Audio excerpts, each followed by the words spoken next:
Had great success in Europe since the release of their debut record in 1981. The group is now poised on breaking big on the American music scene.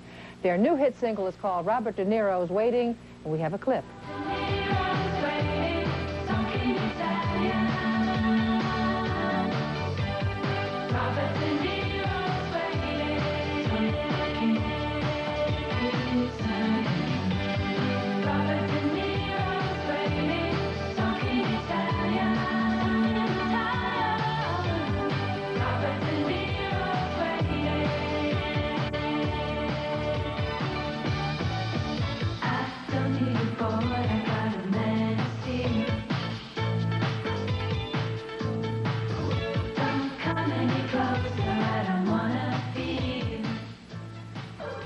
Now is the time to, nicely framed there.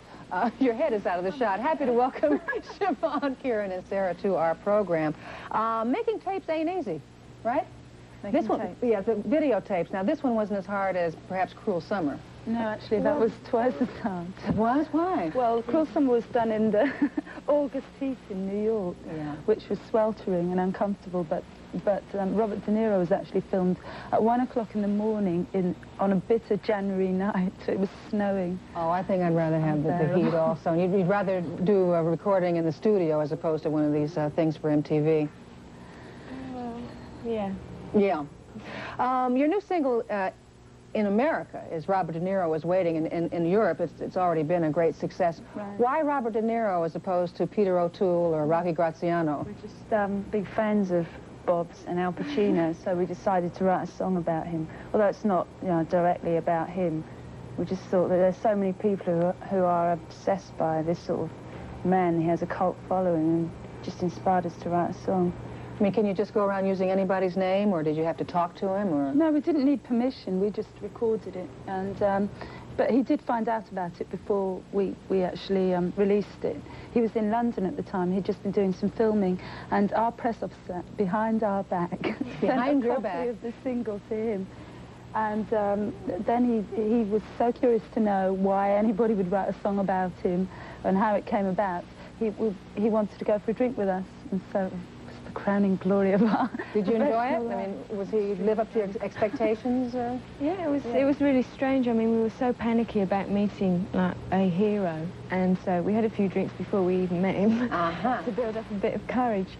And he was just so ordinary and down to earth. I mean, it's really weird to think that this sort of big actor can be so ordinary and friendly to you. I Too short for you? Yeah. Too short for you. Let's find out a little about Bananarama. I know that you were fashion journalist, as they say. As recently as 5 years ago? Oh, no. 3 years ago. Just two. Siobhan and myself were studying journalism at college, and Karen worked for the BBC around the corner. She was in the pensions department. No, they always have to bring that one out. Oh, is that bad? Well, I was trying to get into television, so I joined the BBC. You know, in England it's pretty big. And once I got my foot in the door, they said, the chances were great, but unfortunately I couldn't get out. Well, that's pretty much true here, too.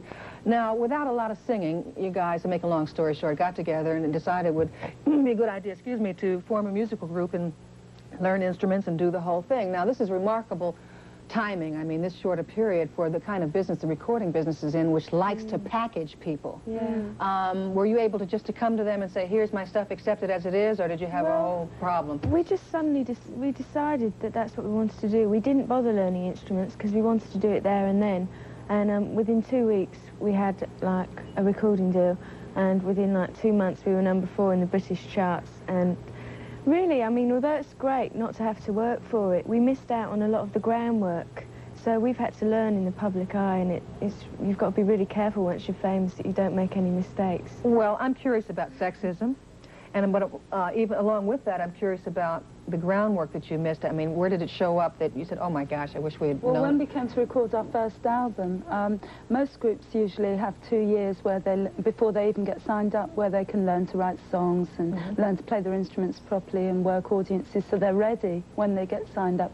But we actually had to learn to write after we got signed, and our first album was just an experiment in that. We've just released our second album now, Bananarama it's called.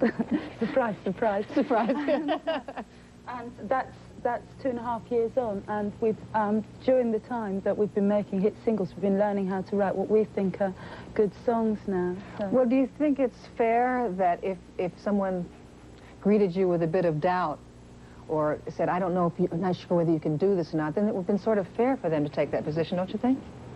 Well, we had a lot of problems in the beginning. I mean, people found it so hard to take us serious. Yeah. I mean, in the beginning, we didn't take ourselves seriously, to tell you the truth. I mean, it was just for fun. Yeah. And then when we settled down and realised this was what we wanted as our career, we had all sorts of battles. I mean, particularly on the first album, we broke from our producers we were with because they refused to record our songs. They sort of said that you can't write songs, we can. I'm not surprised. And, I mean, we sorted the differences out and got back with them. But we get labelled like, oh, they're another girl group, like, say, in the 60s. People make a lot of comparisons, whereas we're nothing like the groups in the 60s. I mean, we managed ourselves. We don't get anyone dressing us up. There's no big Svengali working us from behind the scenes. I mean, we've done it all ourselves, so... Well, obviously, the three of you are pretty savvy in what you're doing. You're on the charts here, and I'm sure we've generated some interest here. And before we throw this back to Jack, are you appearing anywhere in the area?